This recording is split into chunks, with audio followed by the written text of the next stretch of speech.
welcome to episode 2 of A Couple Reviews. This episode we're going to be covering Vampire the Masquerade Bloodlines by Troika Games. Which we played pretty quickly. We only did it in maybe like 15 or 20 rounds of like sitting playthrough.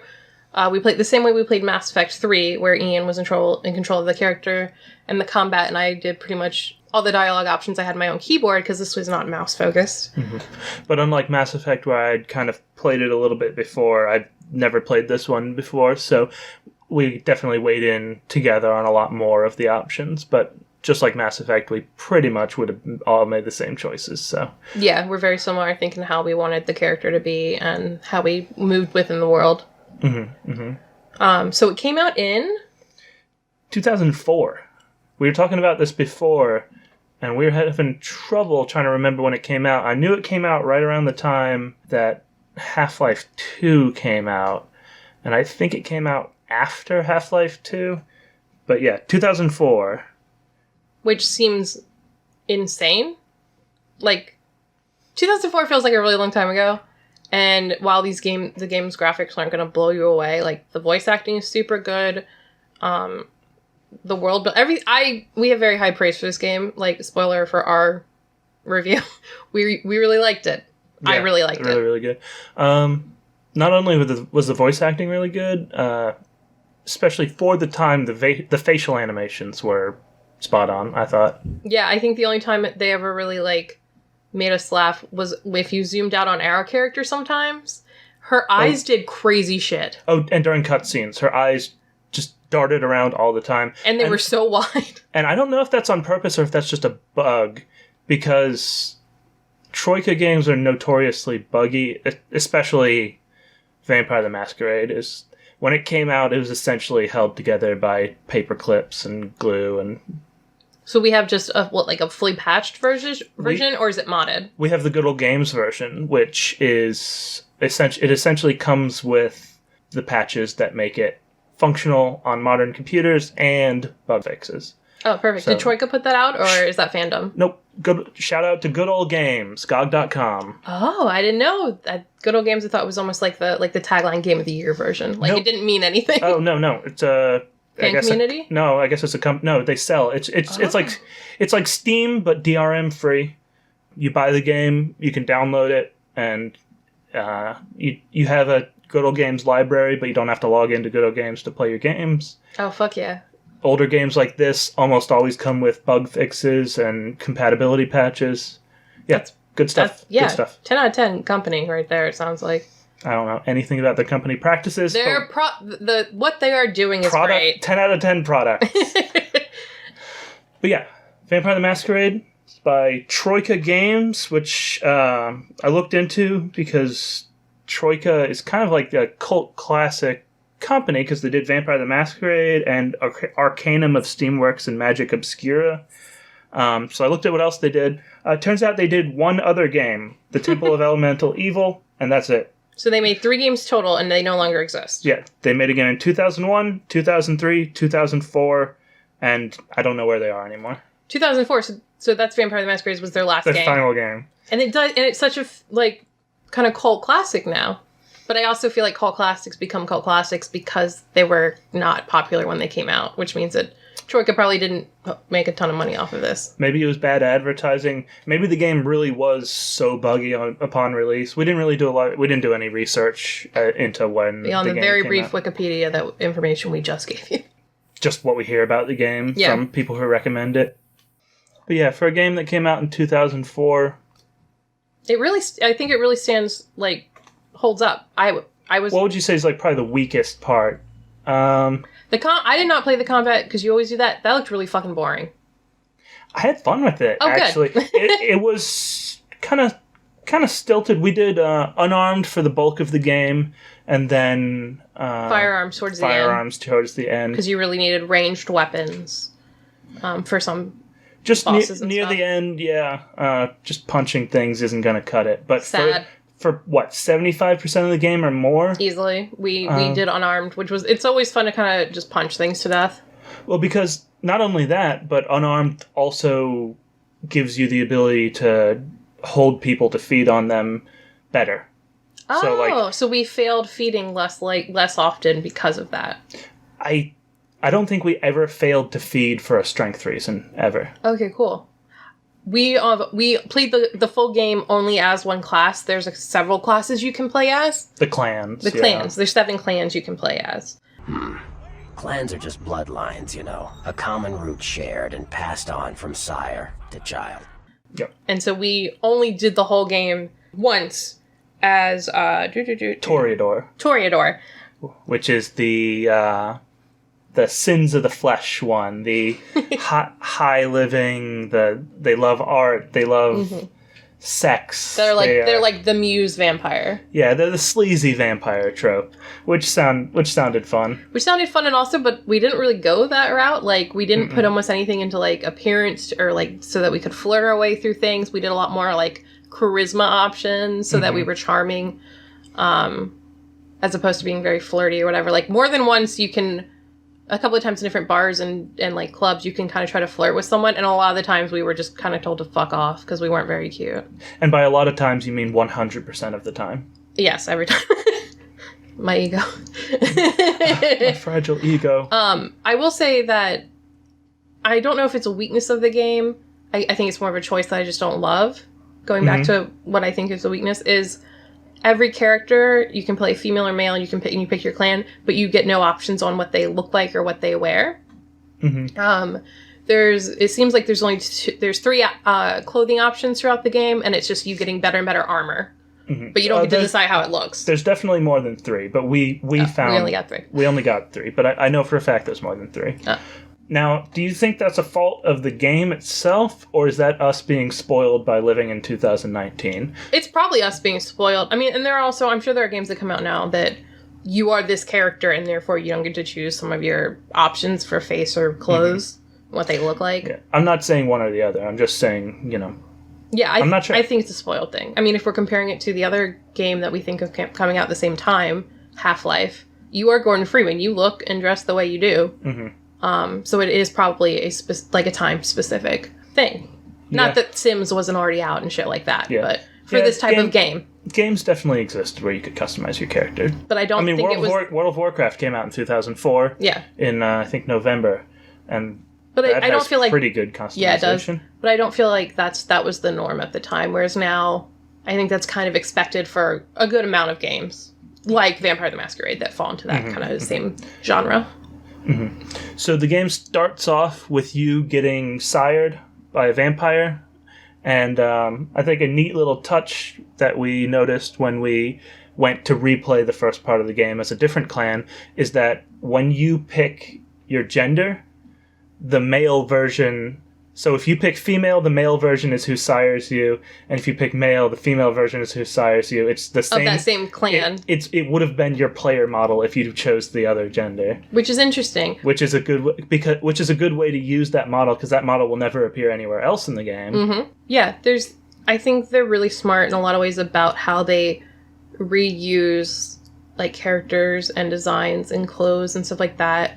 They use it smartly so they're not taking up as much room, as opposed to literally every character having a completely unique design, having a completely unique outfit. You just don't need that for people in the background. So that's super smart. And walking around town, I always thought the towns actually felt pretty alive. Yeah, there's always people walking around doing shit. Like, in one of the towns, there's like a fucking gang war going on, kind of like just not involving you. Like, we would walk down the street and these 2 guys would just be stabbing each other. There were knives everywhere from where they died. Yeah. And it was just not related at all to our story or to vampires. It was just these 2 gangs don't get along. Yeah. And I mean, it's a little clunky looking, but it definitely helps with world building. Let's see. Do you want to cover the clans? We have Malkavian, who we started and did like a mini brief replay of early on, because Malkavian is like, they're insane. The way they talk is completely weird. Even a thing I like about this game a lot is that they use different fonts for specific things. So as you respond, you get to see your different options written out. And it's just plain white text for normal things. It's like pink if you're flirting. I think blue is like charisma. And blue is like persuasion. And then we never intimidated anybody, so I don't know what color that would be. I think it's red from what from like the loading screens. Yeah. But Malkavians speak in white, but it's like this weird chunky. It's all twisted. It's kind of hard to read a little bit. And every single line that's written for Malkavians is completely different than for the other races. Did you notice that? All the responses were written completely different. Yeah. It's a completely unique playthrough by playing them. Mm-hmm. We decided not to try and play the whole game through with that, just because it is largely the same story. But we did look up some clips online to see kind of how different some stuff goes. I don't think we didn't. We looked up clips after the game to see how different it went. Before the game, I didn't want any spoilers for it, neither did Hope. But the one thing that is always suggested for first players, which I had heard before, is if it's your first time through, you never play as Malkavian or Nosferatu. Yeah, and we'll get into why Nosferatu in a minute. But when we looked up like clips on YouTube, it was like not insanely vastly different. But I think the coolest thing about Malkavians is that if you already played the game and you know like all the twists and the secrets, then it's not that they're crazy. It's that they just perceive shit differently, and they kind of know more than all the other characters do. Playing through the first time, like the crazy shit that they say doesn't make any sense. But going through the second time, it's all obvious that it's them just noticing things that will be revealed an hour later. Yeah, you're really in on the joke early on, and that's always kind of a fun feeling. I love that. But yeah, do not start with either of those classes as your first playthrough. Another thing about Malkavians is they have really funny moments that no other characters are going to get, because we get two scenes that we found online that I think are kind of famous in their own right for this game. Is you can talk to a stop sign. Yeah. And it's no, you stop. Yeah, the stop sign conversation is one of the most famous, and then the television conversation. With the guy who's like a news anchor, and you talk back and forth, and then if you try to change the channel, he's like, sorry, this is the only channel you get. Yeah, which, if you're playing as any of the other clans, these are just things that are on in the background. You know, televisions just have news reports, and the news reports keep up with the game, and a lot of times they'll play in and they'll give you essentially the average, like, humans' opinion on what's happening in the world. Yeah. And it's just really good world building. They do that really well consistently throughout the whole game. And then the other clan that you probably should not start as is the Nosferatu. Yeah. And that's because the game has a masquerade system. There is a strict code of conduct that all of us must adhere to if we wish to survive. When anyone breaks these laws, they undermine the well-worn fabric of our centuries-old society. Where every time you do something vampire-y in front of a human being, and like essentially blowing the cover that vampires exist in the world, you lose a masquerade point. If you lose your 4 or 5 masquerade points, I think it's 5. If you lose them all, you lose the game instantly. Because they're just going to hunt you down and kill you. Other vampires are going to hunt you down and kill you. For blowing their cover. Yeah. And Nosferatu are so ugly that... and deformed. That being seen by a human being is in itself a masquerade. Breaking the masquerade. Yeah. So that whole drastically changes the game. Exactly, because you can't talk to a lot of humans, which is a good amount of the gameplay in some ways. And then there's a whole sewer system that you can use as any other player, but as a Nosferatu, you essentially have to use to get around. The entire city has a fully built sewer system under it, with manholes all throughout the town that you have to learn how to navigate, because the game has no map that you can just pull up. You can go find a map in town by a bus stop or something. And there's a map in the sewer, I believe. Yeah, there's maps down in the sewer. There's for like maintenance workers. Yeah.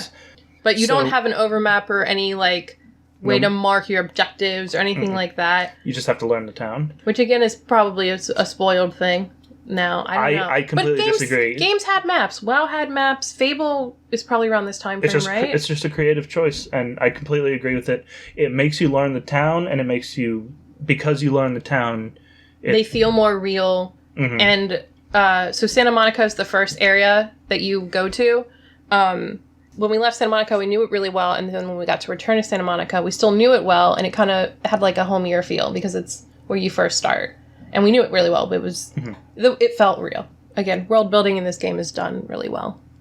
Nosferatu, you meet a couple of them throughout the game. They're my favorite clan. They're so cool, right? The first one you meet is Bertram Tung, and he's one of my favorite characters in the game. I also love the way he looks. Yeah, not because you get a lot of interaction with him. It's just like, I don't know, it's just the perfect part of the game where you've really gotten to taste what this game is all about, and then you meet a character that really pulls it all together.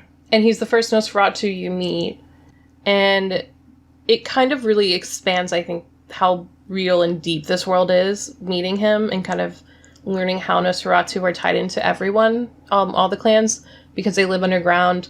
They kind of are like... They're the secret keepers. Yeah. They know everybody's business, and they're basically bribed by the Camarilla, who we will talk about soon, to kind of spy on everyone and know everything. And well, are they?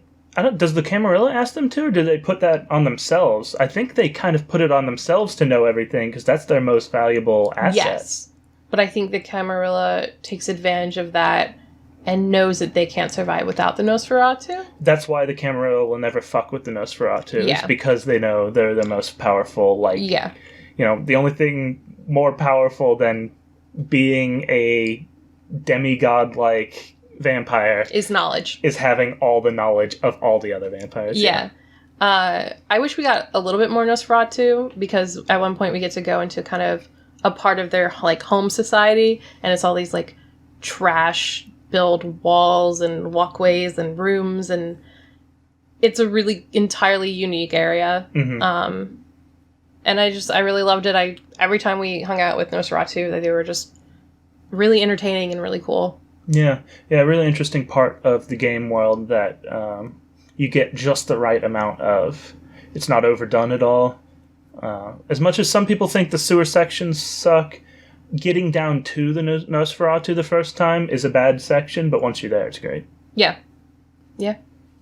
Let's cover the other classes, and then we can move on to... We've got Bruja. Yep, those are just, like, the hotheads, they're the main people that are in the Anarchs, or at least it seems that in way. Santa Monica, they seem to be, or in LA, seem to be the most active Anarch members. They're against the society, the Camarilla. They're against the big politics. They kind of suck. Yeah, but I don't hate them. Yeah, I think the worst part about is Damsel a Bruja? I'm not sure. Smiling Jack is a Bruja, and he's one of the best characters. Yeah. So I guess not all Brujas suck. What a scene, man! Hoo-wee! Then they just plop you out here like a naked baby in the woods. How about that? Yeah, and we'll talk about... Yeah, let's talk about Smiling Jack real quick, actually, while we're on Brujas. He is really the first character you meet... the third character you meet, technically. You meet your sire, but you never talk to them. And they're immediately kind of killed for siring you. And then you meet Prince LaCroix, who is a major player in the game. But you don't really discuss anything with him. He just kind of lays rules down, and then he leaves. And then you get to meet Jack, and he's funny and cool and willing to explain shit to you. Mm-hmm. And it's kind of implied that he's one of the oldest vampires in the city. Yeah, he was a pirate. He's definitely a pirate in the 1700s. Like Blackbeard level pirate. So would that imply that he was alive when he was a pirate, I guess? I think so. It seems like it. He has a little bit more of like a biker vibe to me now. Mm-hmm, mm-hmm. And that's just coming with the times, I'm sure, when you live there. Yeah.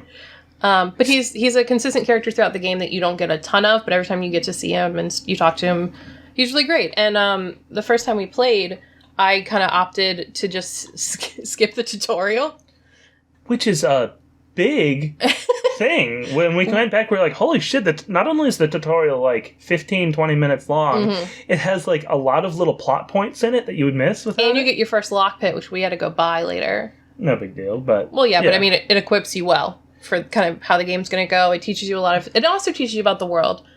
I don't think I realized that just how much I was missing by denying the tutorial. Because usually tutorials suck, and We can figure that shit out on our own. And we did, and we had no trouble with any controls of the game. Yeah. But turns out we missed seeing a few of the key people in action. Yeah. So we missed out on lore and backstory and character interactions a little bit in that one section. But so do the tutorial because it's worth it, but it's not something you need for learning how to play the game.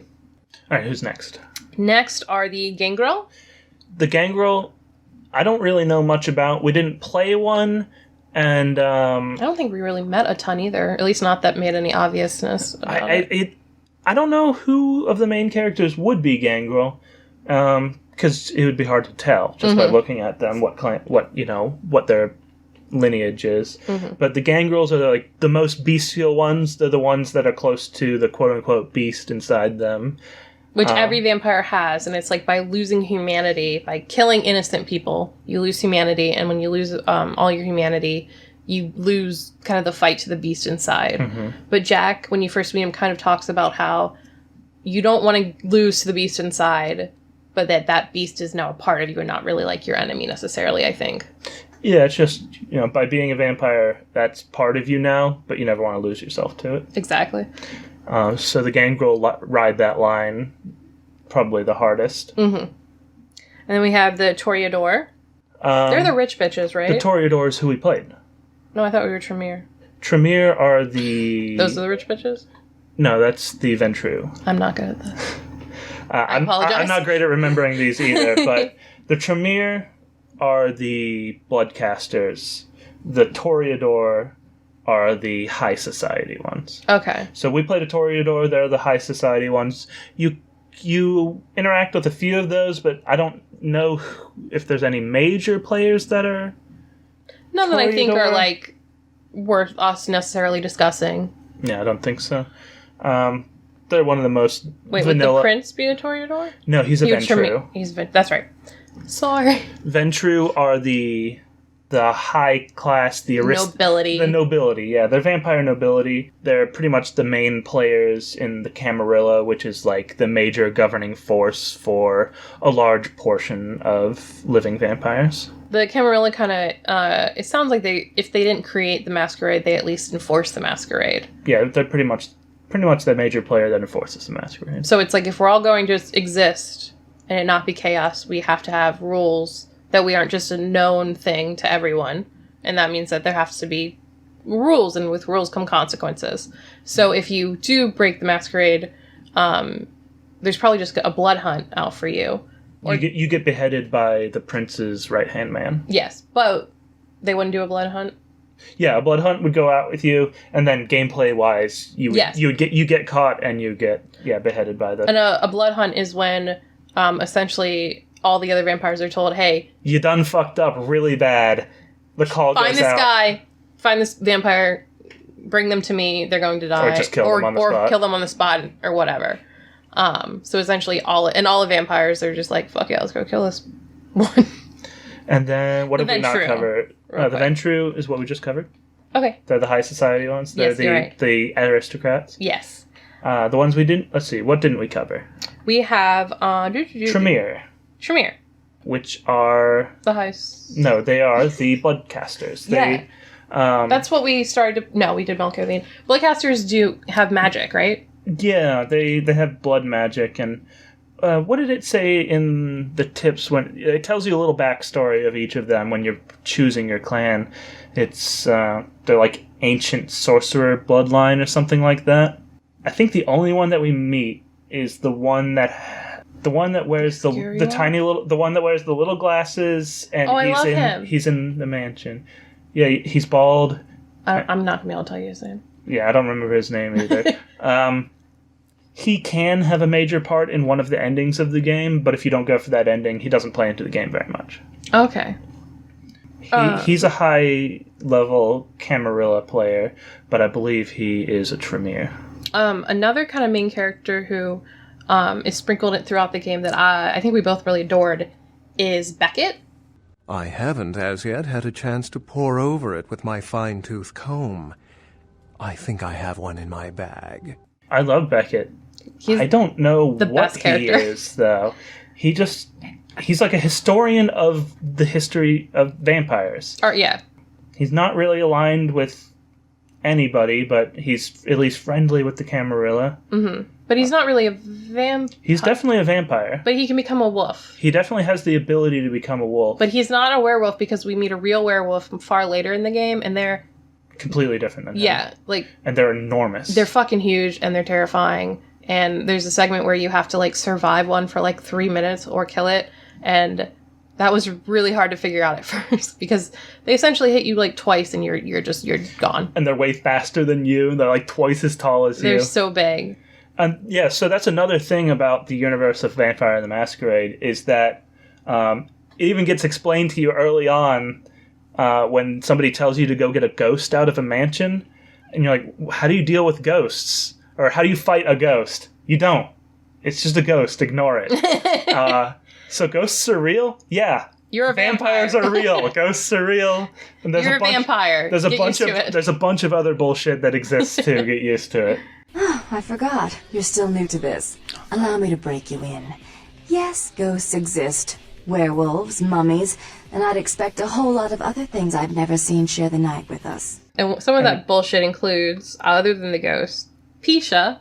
A spider? No, they drink only blood. My own condition is more like the mantis. I must also eat the flesh of these kind to survive.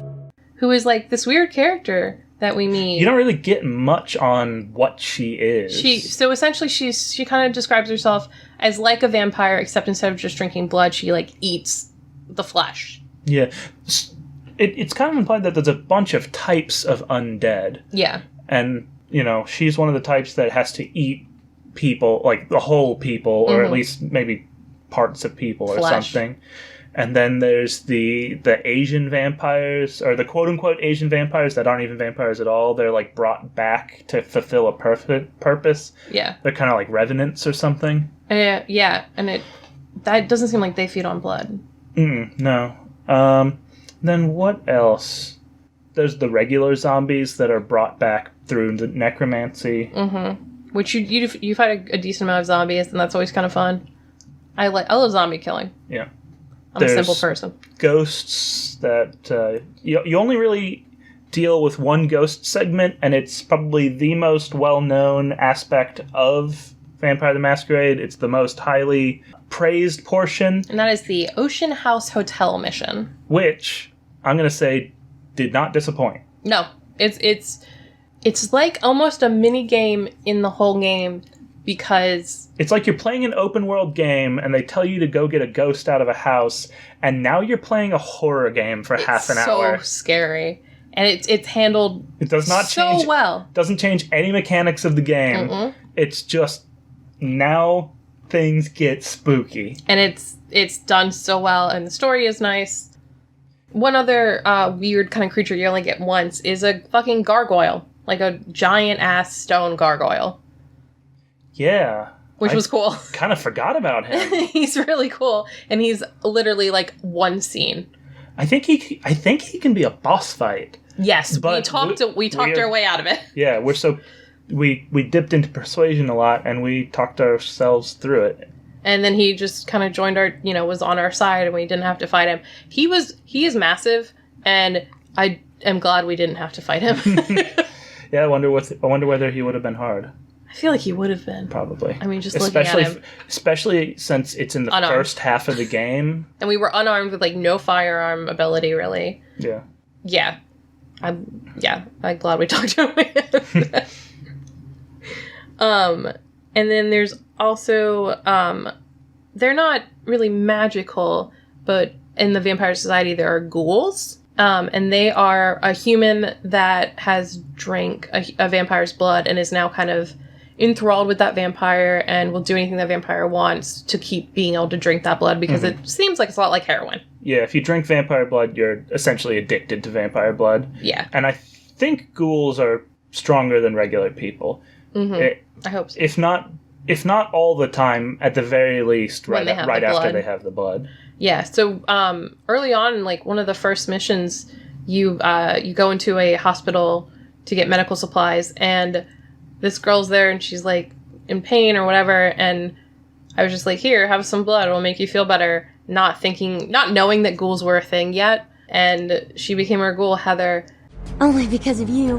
What you did for me. Here, I got you this. I thought you might be able to use it. I can be useful to you. I'd do anything. Just tell me you'll let me help you. Let me stay with you. Make me feel this way. And I adored her. And she was kind of like, I don't know, like a dork. She felt like a dork. She's probably supposed to be cooler than I feel about her. You get a lot of opportunities to tell her to fuck off. Yeah. And I like that, but we did not tell her to fuck off. We loved her. But I like that you have the choice of being like, I don't know what you're talking about. You should leave. You should go. At some point, but I mean, there's a good... Vampires? What are you talking about? There's a good gap between you giving her your blood and her finding you later in the world. Yeah. There's like to the point that I was like, what? Is that the girl we helped earlier? Yes. Because, like, depending on how fast you go through the game, this could be a couple hours later. Yeah. And because we did literally every mission. It was at the very least a different, like... It was a different part of the, like, world, I think. Yeah, and I think it was at the very least a different, like, session of us playing. Oh, yeah.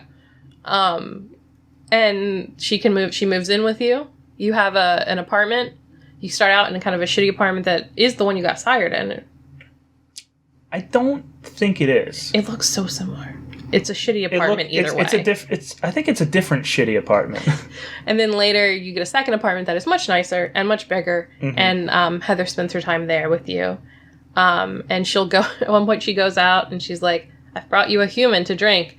And you can, like, yell at her about it. You can, like, drink that person and kill them or whatever. And I was just like, I just made the guy go and I was like, don't do that. Yeah. Stop doing that. I wonder if you need good persuasion to be able to talk your way out of that situation without having some negative thing happen.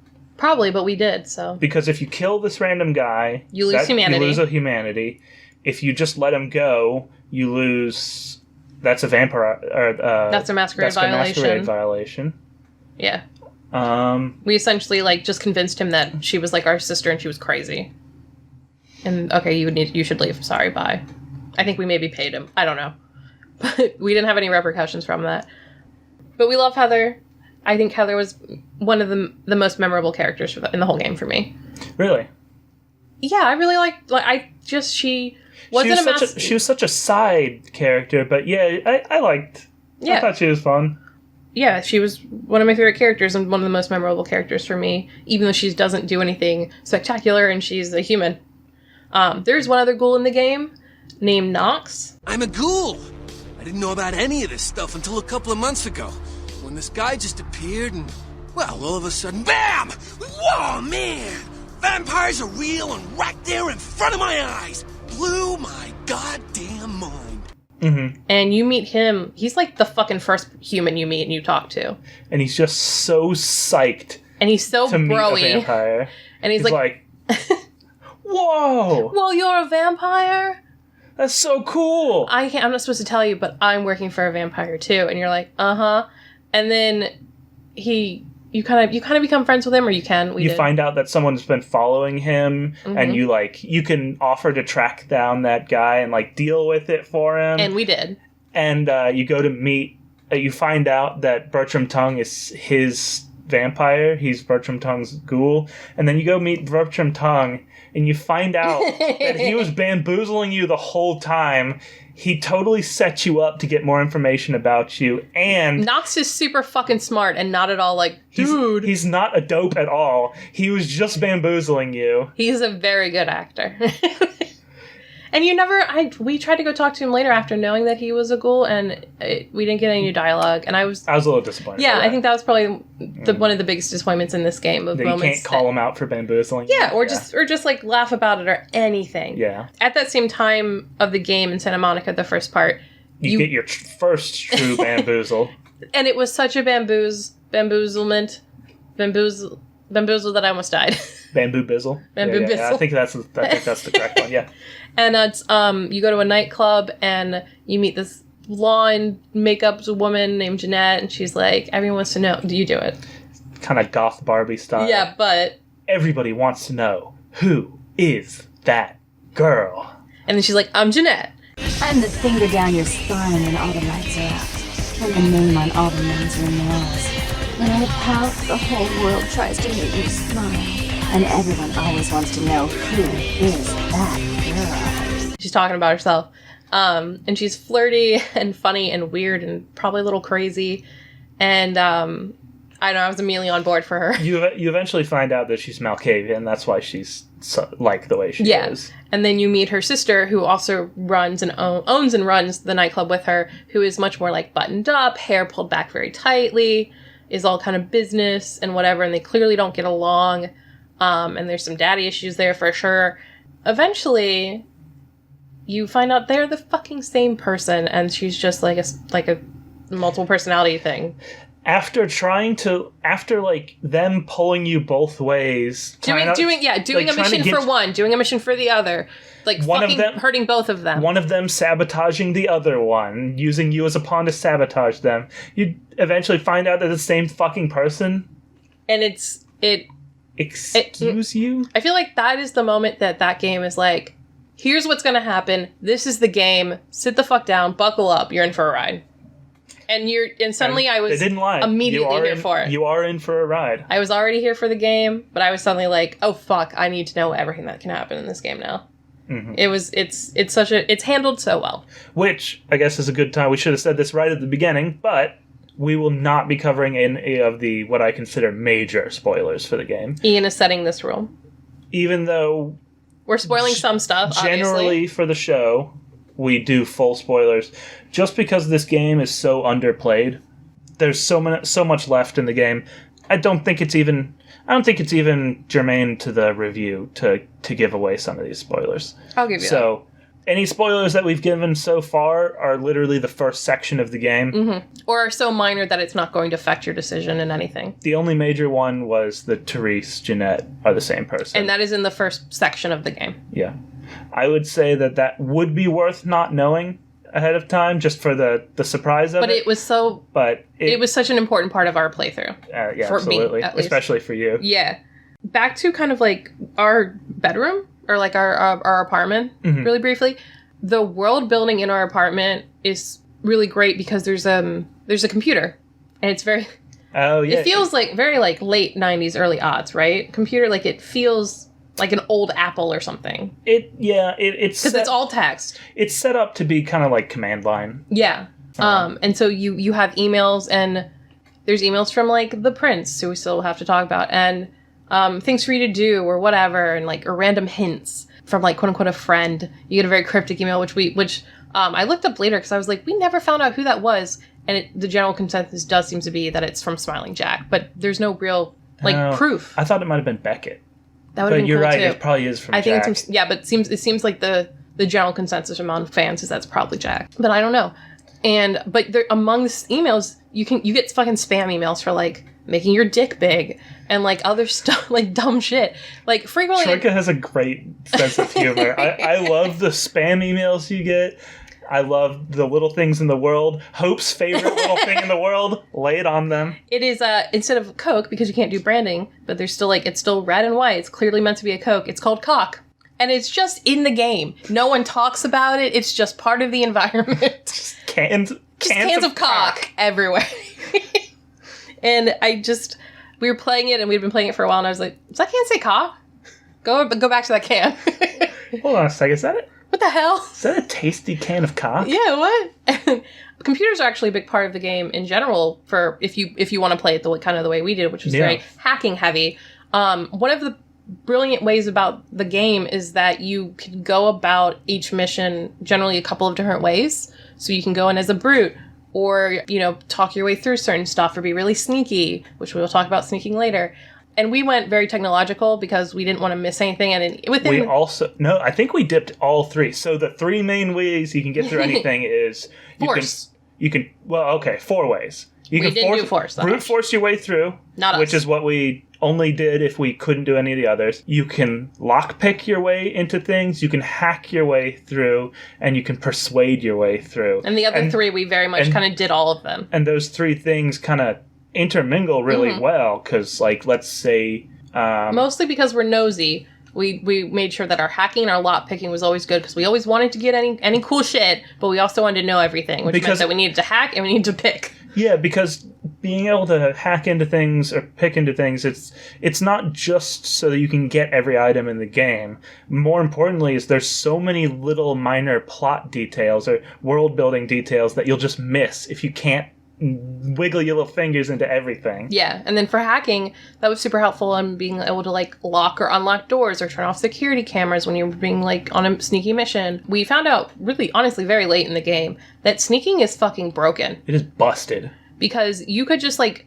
Also, if you zoom... Most of the time we played, like, through first-person view, through our vampire's eyes, but you can always scroll back and see her. And the sneaking is her gently kind of crouching down on her legs a little bit. She's maybe a half a foot shorter and walking like a fucking idiot. And every time we saw her sneak, I loved it. I love the janky sneaking animation. She looks so stupid. It's so funny. It's so bad. But apparently, just by doing that and having a good sneak ability lined up, you can fucking you can walk in front of people, drink a person's blood in front of a person, and they'll be like, "What was that?" So the way the way abilities work in this game is that every ability is controlled by 2 stats. They're controlled by their specific stat and then by their corresponding their core skill. So for example, hacking was computer and wits. So you could add points into either of those and it would enhance hacking. Mm-hmm. But you didn't so if you wanted to go more lean one way, like computer might also affect something else. I don't actually think computer would. Things like computer, security, sneak, those only go to their corresponding skills, but things like wit, dexterity, strength go to multiple skills. Yeah. So what we did is essentially if you max just the sneak skill, and then you have an ability called blood buff where you turn some of your blood into physical stats for a short amount of time, you'll have max dexterity, and then you'll have, if you have high enough sneak, that means you have an almost perfect sneaking score without much, commitment to it. Yeah. So by the end of the game, that was our main style, is because you were so sneaky, you could literally just drink somebody 5 feet away. We did a lot less fighting towards the end for just, like, randos that we need to kill and get around. We did a lot less fighting and mostly just sneaking and drinking their blood. And I think what is so cool, and I think you either didn't know this early on or we just didn't do it early on, you can buff on top of a buff, and it will make it last longer. So as we're draining a bunch of people, instead of just wasting blood, but now they're dead, and that's, helpful for us to continue, we could make our blood buff last longer and longer and longer. Mm-hmm. Yeah, I did know that from the beginning, but it wasn't really viable because about a third of the way through the game, you can get an item that makes your blood buff last twice as long. Which we did. And that's what makes stacking your blood buff for sneaking segments actually viable. Because, after you drain a dozen guys while sneaking through, you have 10 solid minutes of blood buff built up. A cutscene will remove the blood buff, though, right? Some transitions will remove it, yeah, but most don't. Okay, because I do remember at one point a cutscene or something happened, and you were like, my blood buff. If we had 7 more minutes on that. I had so much time. So I think we should talk about who we've mentioned him, but we haven't really talked about him deep. The Prince LaCroix. You've proved yourself indispensable. You're an asset to me. I'll take care of you. Who's kind of like the head of the Camarilla. Yeah, let's dip into the Camarilla and the Anarchs. Yeah. But specifically their major players. Yes. So the Prince, his right-hand man, what does he call him? I don't know, he looks like a fucking mini gargoyle. His face is so, square, chisel-y, weird. Yeah, he's also, a different color. He's purple? I guess is he a standard vampire? No, I don't think so. Yeah, so he's kind of bizarre, and he doesn't speak. He doesn't speak to us, at least. It said that the prince met him 1,000 years ago in Africa or something. There's backstory for every single part of everything in this game. No, yes. If you want to go suss it out. But yeah, Prince LaCroix, who is spelled LaCroix like the drink, and every time I saw it, I thought it was just funny. It's also in very similar font on the building that he's in. And I'm sure LaCroix the drink was out already, but it's very similar font. Which I never gave any thought to. And I always thought it was funny. But the prince is kind of a dick. Yeah, he sucks. The whole time. He sucks. When you first get sired, he's the one who is in charge. You know, he's the one that makes the decision to kill the guy who sired you, which is kind of just what you have to do as part of the Camarilla. But he also decides that you should live. And I don't think he quote unquote decides that, but he was going to kill you, but Nines Rodriguez calls him out on it, so he quote unquote decides not to save face. Yeah, and we will talk about Nines in just a minute because he's a cool character. He's like kind of the other big head character, the other side of the coin, yeah. And so the prince is massive in the Camarilla. His whole thing is kind of keeping and gaining more power. Yeah, so really. So I think I kind of support the Camarilla's ideas. You know, there should be the Masquerade. This should be enforced. You know, at least from a vampire's perspective. You know, if vampires are to continue, you know, the Masquerade must exist. There should be some order. It's clear that the Camarilla has a lot of corruption in it, and the prince is definitely in it for personal gain. So while I don't like the prince, the Camarilla itself, I think. Oh, I think same. Good. I mean, I think you can apply that to pretty much most governing things. It's like the idea is great. It's just unfortunate that people are just not good. We're greedy and we want everything, and the prince is certainly kind of one of the worst versions of that. Mm-hmm. A big part of his story is being obsessed with and wanting to get the Ankaran sarcophagus. Yeah. Which is this ancient sarcophagus, and it's actually the focal point for the main plot of the game. Yeah. Is this ancient sarcophagus was found, and there's no one has opened it. And it's never been opened, but there's more and more and more evidence that it may contain what's known as an antediluvian, which is an ancient vampire from before the Bloodlines were diluted as they are now. Mm-hmm.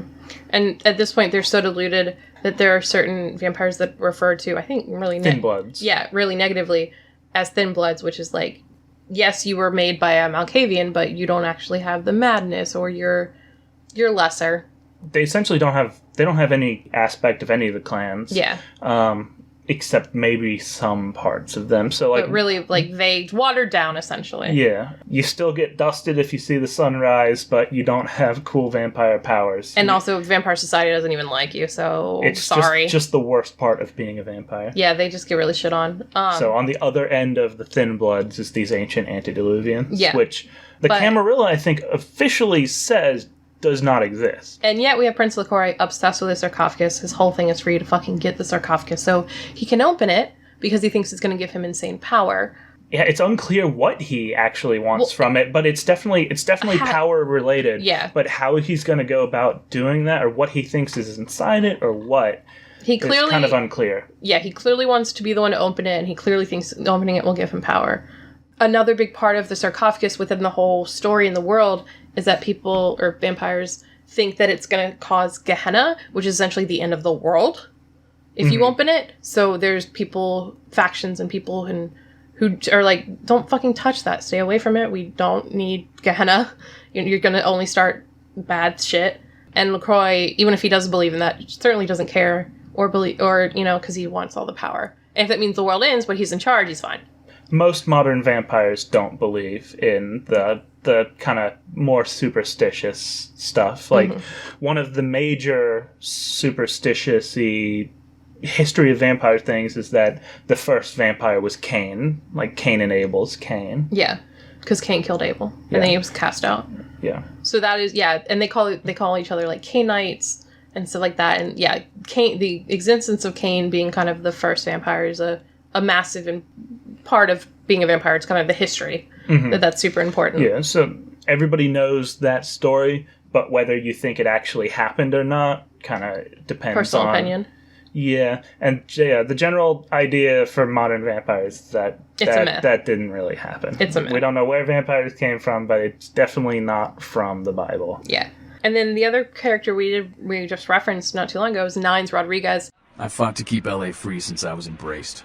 A long time later, I'm one of the only ones left that hasn't bid it or switched sides.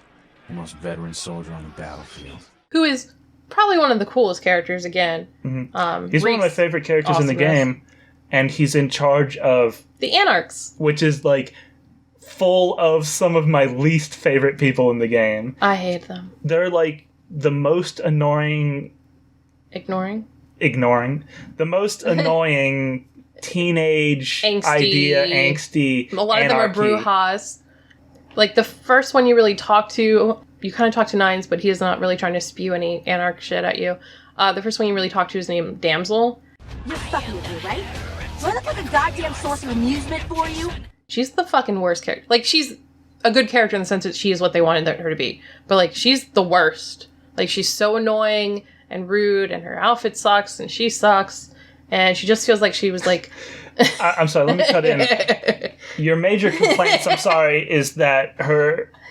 Her outfit sucks. Yeah, okay, just to be clear. She's wearing, like, an old, like, army-style, like, cap thing. It's like a beret, right? Yeah, like a beret. She feels very much like someone who was in the 60s protesting at Berkeley, who is like very pro-peace, anti-war, and I don't have a problem with that, but she's really annoying. And takes things very far. She's the stereotype of that. In the worst way. She's the negative stereotype of that. And actually, Nines brings that up, because Nines did fight in Vietnam. Yes. When I guess when he was a human, he got turned after he came back from Vietnam. So he actually brings that up. He's like, yeah, she reminds me of somebody that would be shouting at me when I came back from Vietnam. Yeah, baby killer and all of that. When you, in your first conversation with Damsel, when you kind of, like, you say goodbye or whatever, she goes, like, she'll say, like, I heard that, or what'd you say? And it's just kind of like, you know how certain characters will have just, like, a thing they kind of say when you walk by or whatever? That's one of hers. But I was like, did I insult her? What was my last thing? I just said, like, bye. Doesn't make sense. It was very confusing, and I was like, I don't want this bitch more annoying with me than I don't want to deal with her. And so I had to, like, make sure we were like on the same ish terms. Because we were never, like, friends with her. We clearly didn't agree on things, but we were never really outright rude to almost anyone. Mm-hmm. It's just not how I roll in these games. See episode 1 on Mass Effect 3. Yeah. Mm-hmm. But Nines is super cool. Yeah, because Nines is probably the most level-headed of the Anarchs, which I guess is why he's the head of them. Mm-hmm. Or is he the head of all of the Anarchs, or just for the LA portion? I don't know, but it also seems like he doesn't see himself as the leader. He's like, we don't have a leader, blah, blah. But it's like, you're clearly the leader. Yeah. If everybody's coming to you to find out what they should do, you're the leader. You're de facto the leader. I wish we got more Nines. I feel like he's a character... Like, I don't want to join the Anarchs because of every reason. Mm-hmm. You do get more Nines, though. If you choose to side with the Anarchs, you get a lot more. Yeah, but I don't like... At certain points in the game, you can choose to still stay kind of a floater, or you can go heavy into either the Camarilla or the Anarchs. We tended to be pretty neutral. Yeah. Because every side kind of sucked. See Mass Effect. See our Mass Effect 3 playthrough. Because I think these games often make, I don't know if it's a mistake, but often make one side seem a certain way and one side see, I don't know. This game actually, I think, maybe does it kind of well, that both sides are super flawed. Yeah, I think this game balances them pretty well. Because I hate I'm sure that if I really nitpicked through, I would find some complaints. You know, nothing's perfect, but I think both sides were represented really well as being, at the very least, reasonable. Yeah. Like, I don't agree with the Anarchs because I agree with the Camarilla on, like, that the Masquerade should exist and all of that, and I don't think anarchy is good and sustainable. But, like, the Camarilla's really corrupted, and I hate LaCroix, and, like, that just seems like a power grab, and it seems very, like, political, and, I mean, it's all political, that stuff, and I just didn't want to deal with it.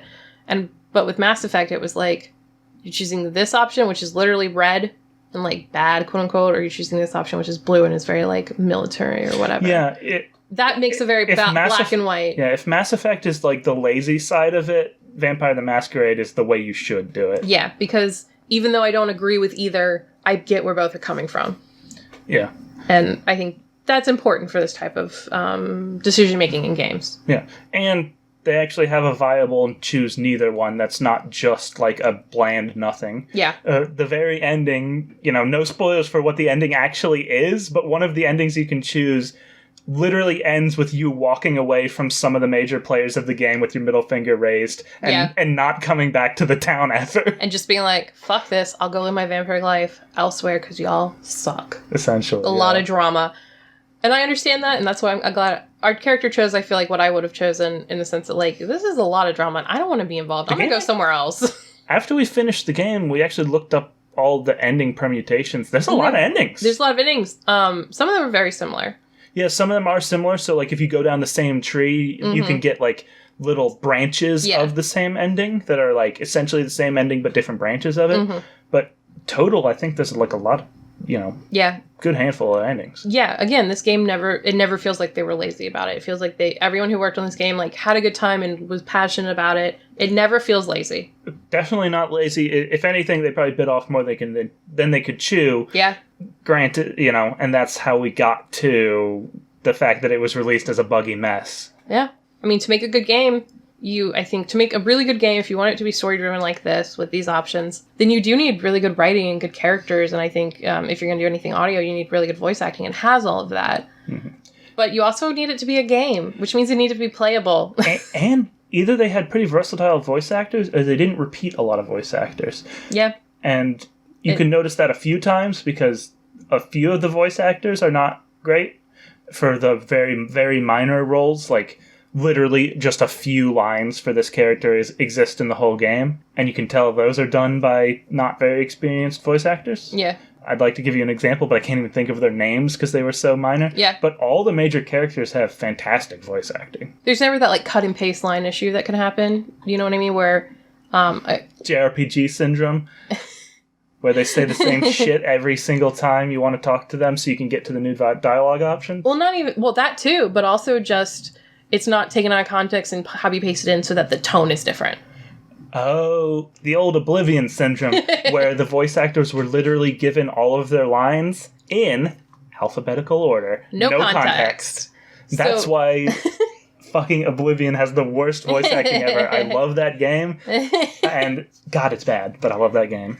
This has good voice acting. Yeah, good voice acting. Context is always given. You're never... there's no weird cut and paste of any lines. Is great, and I feel like, again, the opposite of lazy. It just handled very well. And then one other kind of thing I think I do want to touch on as well is just one of the cooler side missions is the Giovanni Mansion. Oh, that was a fun one. Right? There's not a whole lot to it. I mean, there's the second half of it where you go below the mansion and it's a whole separate thing. But you're talking about just the first portion where you're actually in the mansion. Yeah, I almost wish we didn't have to do the other part of the actual mission. It's literally just, you can snoop around the mansion if you like. Which, of course, we did. Of course we did. You find some weird shit that never gets resolved just because it's the Giovannis.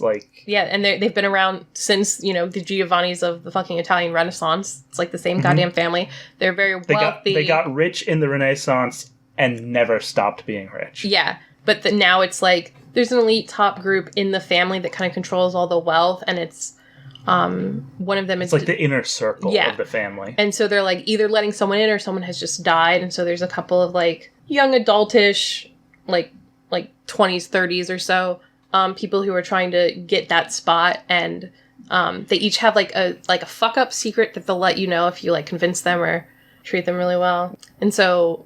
And you don't really even have to.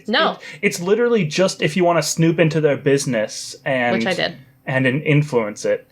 And there's no gain for doing it. Yeah, you can essentially like fuck all of them over, help all of them, like quote unquote help all of them, help one, blah blah blah. And it was just very much like a rich people problems family dynamic thing, and I kind of love that stuff. So I really enjoyed that weird, unnecessary part. And again, just not lazy. Like the world building for every mission, for every part of this game, for just walking down the streets of this game, the world building is top notch. I mean, if you want to show someone like really good world building, regardless of the fact that this game came out in 2004, like this is how you do it. Yeah, absolutely. It's incredible. I also think the sound design is really good. Yeah, you're right. Like we never thought about it, which I think means it's good. Yeah, that's totally right. Yeah, if you never think about the sound design, that means it's good sound design. Yeah. There's like a sound for when you start to feed on someone and when you're feeding on them. And that's, I don't know, the sound is kind of gross, but also perfect. I didn't even notice until you pointed it out. You're like, what is that noise we do every time we eat? It's like, nah, that's nothing like that. We'll play it. It's something gross. You know, there's always like, there's music in the club and there's ambient noise of cars and stuff like that. I'll admit that some of the club's music is a really short loop and gets really on my nerves fast. But it's good. Like they hired like I guess like real musicians to make quote unquote like what's real sounding club songs or whatever, or like punk anthems and shit to play in different parts to set the stage or whatever. Yeah. Set the mood. One thing I did want to touch on was the length of the game, because that's such a thing about games is the length of the game. Whether did it ever feel like it dragged on? Did it feel too short? Personally, I think it felt the perfect length. When I finished that game, I was like, "That's exactly how long that game should have been." I think I agree with you. My only thing was as we were getting towards the end, and I wanted to like make sure we did everything we need, like all of the missions, everything was handled. I think at that point it started to lag a little, but I think that was mostly just me wanting to get to the end to see what was going to happen, which is good for the game doing that, and more on me for being impatient. Yeah, that was mostly just us wanting that, like wanting to turn the quote-unquote page turn. We want to know what happens next. Yeah, and we were also, I think at that point, not having as long of playthrough times just because of our schedules in life, and so that made it feel longer because we weren't able to get there in the same amount of time if we had been able to sit for a playthrough longer. But yeah, again, that's not on the game. That's not on the game. So what do you rate Vampire the Masquerade Bloodlines? Final score? 1 out of 10. That's your score? You didn't like it very much? Ian. So what do you think, what would you give your final score for Vampire the Masquerade? I think it's an 8.5 for me. And that seems really high, and I'm almost surprised how high it is. Having not thought about my score ahead of time in any way. But, like, I don't know anyone I wouldn't recommend this game to. Like, I can't... It's funny enough, that it's witty enough. It's got some, like, little dirty joke moments every now and then, but, like, I'm not recommending this to a 12-year-old, probably. But, like, no... I don't think so. But, like, I can't think of anyone that I know personally that I think would just really have a bad time. Because it's world building is great. It's just the characters are so good. It's like the best parts of Mass Effect that we love, with the characters, the dialogue, and the writing, but none of the shit we didn't like about Mass Effect. Yeah, none of the bad shit, but also none of the full-on polish. But other than that, I'd give it a 9 out of 10. We are very aligned. Yeah, we don't discuss our final scores or anything, so we're not influenced by the other person. But yeah, a lot of times we come up with the same score. Well, we are also having the same experience. Whereas if we had been... Yeah, but we're not the same people. No, but if we're playing it at the same time, literally together, our experience is going to be more aligned than if you played it on your own and I played it on my own. Yeah, maybe. I will say I think that this game coming out unplayable, like when it first came out, is something that needs to be said and again reminded, because that's super unacceptable. Well, to be fair, I don't think you can really complain to Troika about it because Troika doesn't exist. Unfortunate. After this game came out. I still think that's super upsetting. That is sad.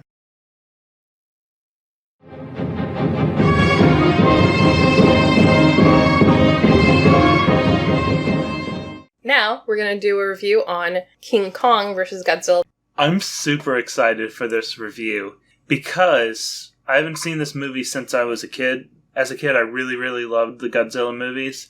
And even though this is one of the very first Godzilla movies, I didn't see it until after some of the cooler Godzilla movies. And I really, really hated this movie as a kid. So, I'm interested to see our opinions on it as adults. To the point that Ian, just hates King Kong because of this movie. He has, a guttural hatred for King Kong because of this film. Listen, if you're going to make me choose between King Kong and Godzilla... Oh, Godzilla, obviously. Absolutely. I'm not arguing with you. I just think it's funny. You still have, an innate hatred for King Kong based on this one bad film. Yeah, you're not wrong.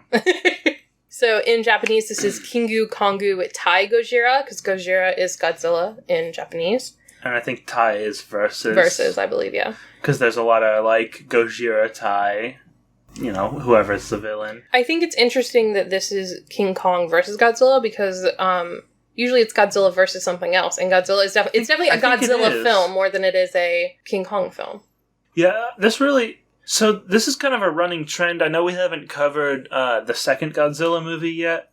Spoiler alert, we're not going to. It's garbage. Don't watch it. It's even worse than this movie, and it's called Godzilla Raids Again in the United States, and I don't know what it's called in Japan, but it's terrible. It's just terrible. We can talk about this now because this is going to be our first of probably many Godzilla reviews. We mentioned in our teaser, if you pay enough attention, that Ian mentions Godzilla twice. Which was an accident, but upon editing, I chose not to edit that out. Because, first of all, I thought it was funny that I'm just that dumb. And second of all, we're going to be covering a lot of Godzilla. Godzilla is one of... Yeah, as Ian mentioned, he watched a lot of Godzilla as a child. He had a lot of toy figures from Godzilla, which kind of I wish I still had. That would be really cool. And so I have watched a decent amount-ish. I'm dipped my toes pretty heavily into... Half a dozen or so? Yeah, into Godzilla movies. And so while we are not going to review all of them, because that would be its own podcast, we will probably review several. Some standouts. So this is a standout, we'll say right from the beginning, a standout on the bad side where we were just like, what is this movie? We're laughing at the movie in not a good way. And also, the movie was so taxing on us that we had to pause halfway through and pick it up a different day. Yeah, we literally split this movie in half. The first half is just awful. There's basically no kaiju anything happening, and it's just boring. Like King Kong 2, King Kong Raids Again, is just boring and not good, and just... Godzilla Raids Again. I'm gonna do that this whole time, I just know it. So Godzilla Raids Again, Godzilla 2 is just boring and bad and not worth your time. This is like the first half of this film, of King Kong versus Godzilla, feels like that, and then it gets kaiju-centric, and it's really good. Really good, I think, might be... I was having a great time. I was having a great time. Is it a piece of art? It's some kind of art. I mean, art's a broad term. So yeah, it is art. So King Kong versus Godzilla came out in 1962. Godzilla Raids Again came out in 1955, so there's a 7-year gap. How many years between the first Gojira and Godzilla Raids Again? I don't have that on me. I think it's only a few years. It's only a few years. I don't think it's a lot of time. Now, something we'll say, Gojira, the original Godzilla movie... Actual masterpiece. A complete standalone. Don't conflate it with the rest of the series. That's a legitimately good movie. Like, just good. Actually like, good. Nothing to goof on there. No camp. It's not campy. We're probably not going to we're not going to rate that one because there's nothing goofy to review. Mm-hmm. It's just a good movie. Yeah. It's a post-nuclear commentary on, I guess, on Japan or just on like nuclear, the nuclear era in general. Yeah. Because Godzilla eats like nuclear waste. Is that in original Gojira? I know it's like now kind of a common thing for him. I think in the original one, I think it's kind of left open-ended. So to fill in those gaps later on, the official canon story is he is a Godzillasaurus, a dinosaur, that gets mutated and awakened by nuclear testing. Yeah. But in the Which is a very polite way for them to kind of say... Which is very polite for them to say nuclear testing and not America dropped 2 nuclear fucking bombs in our island country. Yeah, nuclear war is not touched on... Well, no, maybe it is. It's alluded to, mm-hmm. but it's alluded to in the context of the oxygen destroyer. Yeah. But, yeah, actually, let's not even go into that movie. I was going to say we just shouldn't talk about Gojira. Because this is supposed to be the shorter one, and also that would be worth all right. Yeah, you should just watch that. You should just watch that movie because that's a legitimately great movie. If you're not going to watch if you're only going to watch one and you're here for like an actual good film, Gojira. Yeah, if you want a campy movie, watch maybe, let's say Godzilla versus King Ghidorah. Anything in the 60s or 80s or 90s. Yeah, that's a good entry point. If you want to watch an actually good movie that's not part of the, like, Godzilla-verse, quote-unquote, Gojira is a good movie. Yeah. But anyway, back to Godzilla versus King Kong, this pizza shit. This movie has a really weird plot. I don't know if any Godzilla movies ever have, like, an incredible plot, but this plot is... No, they don't. The human plot is very weird. And it's very, humans... I feel like sometimes Godzilla shows up just to fuck shit up, and he has his own agenda. In this movie, it's very human, like, driven. Well, once again, I have to jump back to Gojira, even though we said we were going to talk about it. That's 99% a human movie. It's not about a monster. Yeah. It's a human movie, and it's great because it's a human movie. This is bad because it's a human movie. But this is exactly The first half is all humans, and it's the worst part. The very basic plot points are that Mr. Taco, who works for, and obviously I looked this up, Pacific Pharmaceuticals. They sponsor a bunch of TV shows to kind of build their brand, and none of their TV shows are going well. And his character is super ridiculous and over the top, and, like, if that was my boss, I would not want to keep that job. I don't know how anyone takes him seriously. His comedy, at least for me, his comedy strikes well. No, I think his character's great. His character is great, and he's funny. But if I had to have that as, like, a person I respected and worked for, he's ridiculous. Mm-hmm. Well, the salaryman trope in Japanese everything is such a huge trope, and maybe it definitely is now, but I have a feeling it probably was already in the 60s when this came out. Yeah. So having this, like, reversal of this, like, goofy but still in charge, like fully in charge in a very, like, domineering way, I think it probably strikes even better to a Japanese audience than it does to us, but it still translates fine. Yeah, I agree. So things aren't going well for the ad revenue and for the ads, so he hears about this monster on Faroe Island, and he's like, sends two of his guys, he's like, find out about this monster, see if you can get it and bring it back, and if it's worth it, just for advertising. It's like they're gonna show it off in, like, it seemed almost like an amusement park built around it. Yeah, it's just like whatever they can do. Plan. Well, I mean, it's very much a riff on the original Godzilla, the claymation. Sorry, I'm going to do the thing you do. The original King Kong. You know, we'll go and bring it back, and we're going to get so much money by charging tickets to see it or whatever. Yeah, which we'll also see that idea later on in the Godzilla series with the Shobijin with Mothra. But that's for a later date. So he sends his two guys who are kind of, like, funny and cool, and they go to the island. But also way more competent. Yeah, honestly. They're, like, some of the most competent people in the whole film. Even though, like, one of them's, like, the quote-unquote goofy and competent guy, they're still way more competent than almost anybody else in the movie. Including their boss, Mr. Taco. Because, like, fast forward ahead, they catch and bring King Kong back to Japan. Yes. So they go, but with a very limited crew. Yeah, honestly, I don't know. You know how in films sometimes something happens and there's a cut scene, and then you're like, oh, okay, now this has been done. They cut to it happening. Yeah, well, they cut to it already happened. So, like, when they go to the island, a giant octopus attacks the island. I kind of forgot about that scene. It is obviously dated. This is 1962. But I really love the layering effects of the film on film to make the octopus, which is clearly just a regular octopus they filmed on, like, miniature town.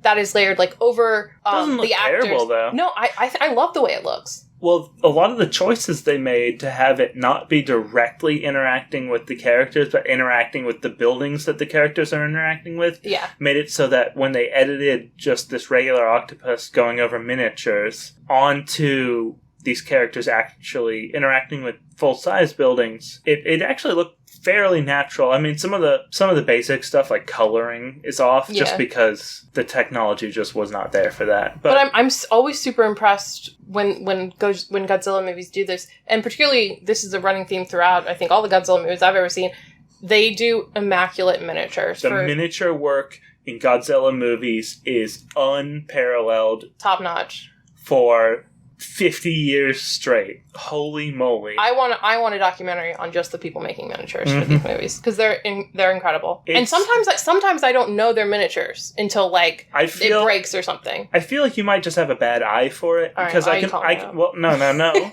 not as a bad thing, but I can almost always tell while they're miniatures, and I respect how great the miniatures look. But the miniatures look so great that sometimes you legitimately don't think about that they're miniatures.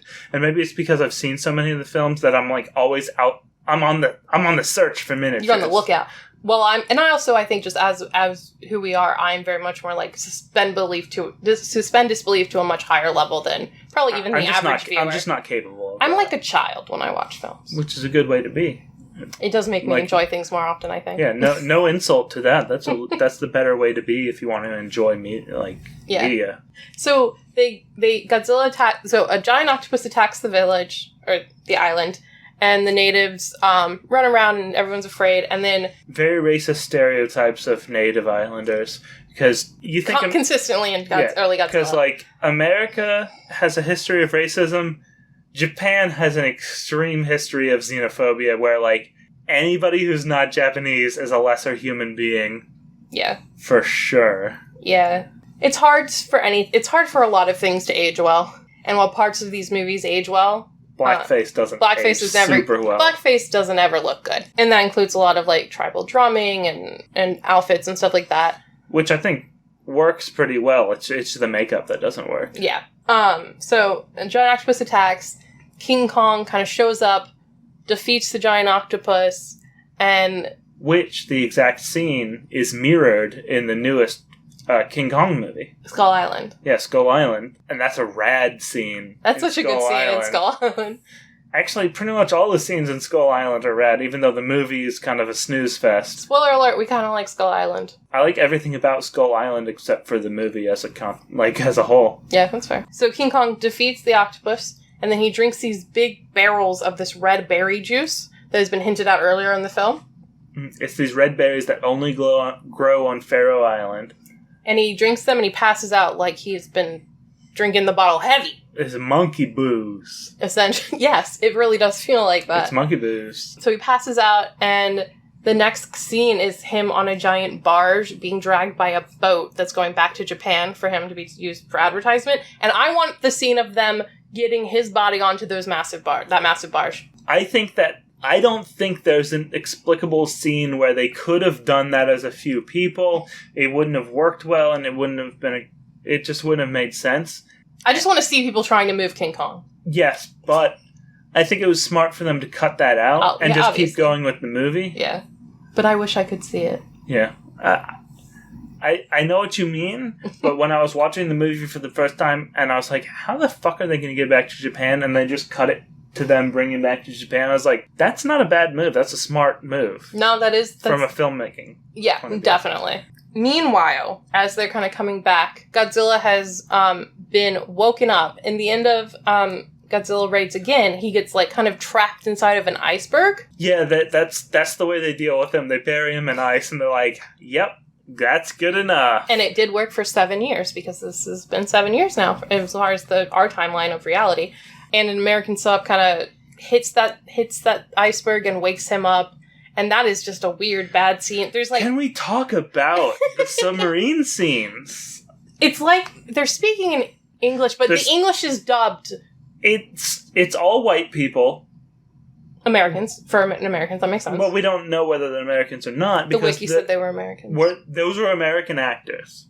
Oh, I just know they're supposed to be Americans. Okay. Well, I'm just saying... But they're white people, yeah. The actors, I don't know if they speak English or not, because the scenes are dubbed over by people where clearly English is either not their first language or they're just exceptionally bad voice actors, because it's bizarre. It's really bizarre. But they're speaking English already. So yeah. The fact that it's dubbed is very weird as an American audience because it's dubbed over in English. Yeah, it's an English dub. Over English. But the English dub is so far from natural English that it's bizarre. It really is bizarre to watch. I think you could probably YouTube these scenes to watch them. Because you definitely don't need to watch this on film. I think you should watch those scenes just to be like, what? So they wake up Godzilla, and then he goes back to Japan to fuck shit up because that seems to be his gig at this time. Is just kind of screwing around with Japan. Godzilla doesn't seem to care about any other place in the world yet. Was it this movie that said, where they were like, why is he going to come back to Japan? And they said, this is where he was born. It might be. I believe it's this movie. I think it is. Which is, again, interesting. Which sets a precedent for the next, 20 or 30 movies. Yeah. So, Godzilla's back in Japan, fucking up shit. King Kong wakes up on the barge, kind of breaks his way out of the rope, and makes his way to the island. Mm. And then they have their first meeting. Makes his way to Japan. Japan, yes, not Faroe Island, to the island nation of Japan. Yeah. And they run into each other, essentially, both kind of fucking shit up separately. And Hope and I have been goofing because we watched these movies a little bit out of order. And in one of the future movies that we just love, King Kong versus King Ghidorah. I believe it's that one. Or sorry, it's definitely King Kong versus King Ghidorah. But I don't know if that's the title. The title of it, I'm not sure. One of Godzilla's signature moves is kicking rocks at people. And throwing them. But specifically... Does he throw them too with his little arms? I think... Maybe he doesn't throw them. King Kong definitely throws them. King Kong throws them. And we were joking, does King Kong teach him this rock-throwing technique? And... Later, King Kong will kick rocks and throw rocks at Godzilla. And Godzilla clearly learned this move from King Kong. That is how you do continuity. In our mind, this is planned continuity. This is Dragon Ball Z level learning skills to fight Boo. So when they first meet, though, King Kong comes up all like, hey, whatever, I'm King Kong, you can't beat me. Because King Kong on Faroe Island is king shit for his whole life. Yeah, but King Kong is here throwing rocks. Godzilla's going to be like, I'm going to use my fire breath. And King Kong kind of like... Radioactive fire breath. Radioactive fire breath. It's blue, white. And King Kong essentially loses. It's not like a massive loss, but King Kong kind of like backs off and goes away. He sees that Godzilla is numero uno. He's king of all monsters. King of all monsters. They kind of go their separate ways, and we have stuff where King Kong kind of does his thing, where he finds a very beautiful woman and holds her. They just recreate King Kong for a second in Japan. Yeah. They don't even have him climb a skyscraper, though, do they? It's not a skyscraper, but he just starts to climb It's like a weird building. It's a big building, but yeah, he starts because Japan had skyscrapers at the time, but they chose to have him climb this other weird building. I don't It's know not why. very tall. I mean, it doesn't seem very tall, but I mean, it's much bigger than King Kong. King Kong's pretty big. Yeah, but it's not tall. It's not like It's not going to do that scene. It's just like this weird. Well, they don't even let him fully climb it before they remember that if you give him the juice, he'll get passed out, and then like to lure him into that kind of state to drink the juice, they do this drums thing that the natives did, right? There's so much to unpack in this scene. So number one, the pharmaceutical company saw that there might be some use for these berries earlier in the film. That's why this film is so long, because they're setting up for a million tiny scenes that don't pay off in hardly any way. But in this scene, all the scenes building up that took this fucking hour and a half getting to here pay off. There's a drum beat that lulls him to sleep when he's drinking the red berries. The pharmaceutical company finds some reason to bring the red berries back. They think it might be useful. Mm-hmm. So they have these red berries, and they have the drum inexplicably. It was like gift, maybe? It might not even be the drum. Maybe they just heard the drum beat and got a random drum. No, he got it. It's like one of the drums it's is specifically a tribal drum? Yeah, I think so. And then... Good. Yeah. So they get him to kind of lull to chill out, and then they give him the berry juice, and he falls asleep, and the poor woman gets to like fucking run away because that's scary. And then this is where it comes in. Another scene that they set up a while ago is that there's a scientist that made a super strong strand, and he has a whole scene about how strong it is earlier in the movie. Some bad editing. Which I actually remember from when I was a kid. For some reason, the scene where he takes like a strand, like a thread. It looks a lot like fishing wire. Yeah, it looks like fishing line, and he hangs off the side of the apartment building with Bad it. editing. Yep. But for some reason, that stuck in my mind. All the way from my childhood to here. That's funny. Nothing else did, but that did.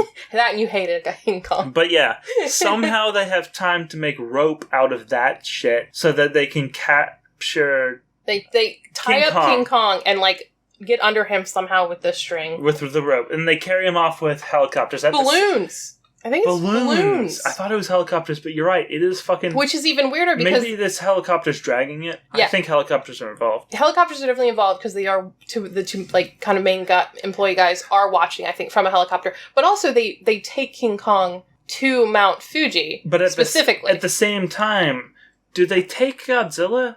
No, I think Godzilla's just already moving that way. So it's a completely unrelated story where they tell Godzilla to get the fuck out of there with the electricity. Well, I think they want, yes, they do like, they surge the entire, all of Tokyo's power through some power lines to draw him away. I think that's to maybe push him to Mount Fuji or just away from Tokyo. But they try to do it to King Kong, and that's how they figure out that King Kong is invulnerable to electricity in this movie. Is that canon? It comes back later in the movie that King Kong has electricity powers. Which, again... What the fuck is this movie? Again, was this canon? I don't... Like, in the original King Kong films, I don't know. No, I don't think it's canon that King Kong has lightning powers. Maybe they were just like, Godzilla's too badass, we have to, like, bring up King Kong to his level. But why would they want to? Well, you can't just... It's not a fun fight if one's just immediately winning. Okay. I'm getting heated. I don't think I can finish this review. Mm-hmm. So they bring King Kong to Mount Fuji where Godzilla just kind of is, and they have another fight. They just kind of hate each other. There's not really like, they just hate each other. Listen, if the first time you meet somebody you tussle with them, you're gonna hate them forever. Again, but why? Because Godzilla is king shit of Japan, and King Kong thinks he's king shit of everything, but he's only king shit of Faroe Islands. True. They have a big fight. Obviously, King Kong is like... Is this where King Kong first demonstrates his electricity powers by zapping? Okay. So Godzilla is totally winning the fight, and then like a lightning storm happens or something, and then King Kong kind of gets like the upper hand for a while because of the lightning. Oh boy. I know. And then Godzilla and him fight more, kind of off near these like cliffs, and they destroy these like gorgeous temple-y stuff. Again, miniature work, amazing. Great miniature work. Obviously. They fight until they fall off of the like cliffs, mountain things, into the water. And they tussle in the water, and then the movie's over. So they tussle in the water, and then eventually, at some point, King Kong, we see King Kong farther out. Swimming away home to Faroe Island. Which, like, cool. And then they're like, is King Kong gone? And they're like, nah, probably not. Isn't there a little part where the pharmaceutical guy wants to regain his investments, and they're like, no, this is over, you gotta let him go? Yeah. Am I projecting on that, or does that happen? I believe that happens. I think it does, too. And then this is where the big break between a few versions of this movie happens, because in the original version, it's just complete silence while King Kong swims away back to Faroe Islands. Kind of implies that Godzilla got his shit smacked and... It's dead in the water somewhere. Yeah, got killed by King Kong. Which we know is not true. Later versions add in just a very, not subtle, but just it's a purely audio change where... King Kong roars, just like always. The iconic roar. You mean Godzilla's iconic roar? I said that iconic roar. King Kong's roar. So King Kong roars, and then after that, Godzilla roars.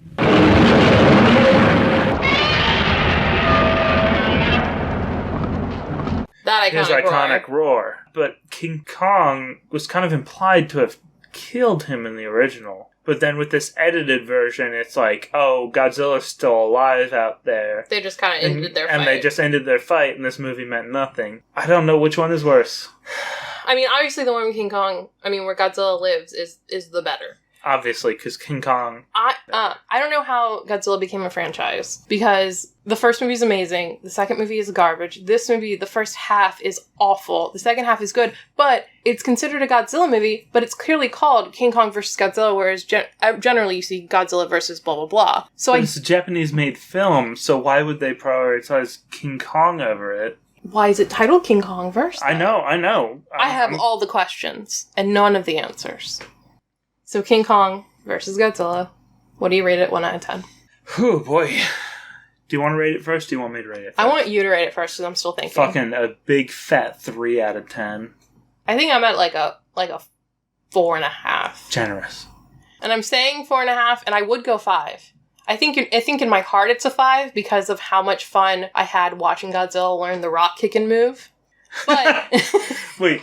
You're giving it a 5. I'm giving it a 4. No, you're giving it a big fat boost because of our own headcanon of rock kicking. That's why 5 is not the actual score I'm giving it. In my heart, it is a 5. In reality, I think it's a 4.5.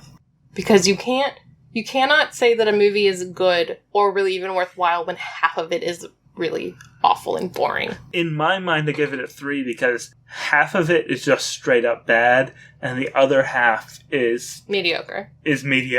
And that's not a 5 in my mind. No. It's only a 5 in my heart. I'm giving it a 4.5 in real life. The rock kicking. Oh boy. The rock kicking. We had a great time when 10 that out was of 10 happening. rock kicking. 10 out of 10 our enjoyment of watching the rock kicking. Absolutely. All right. Thanks for listening to episode 2 of A Couple Reviews.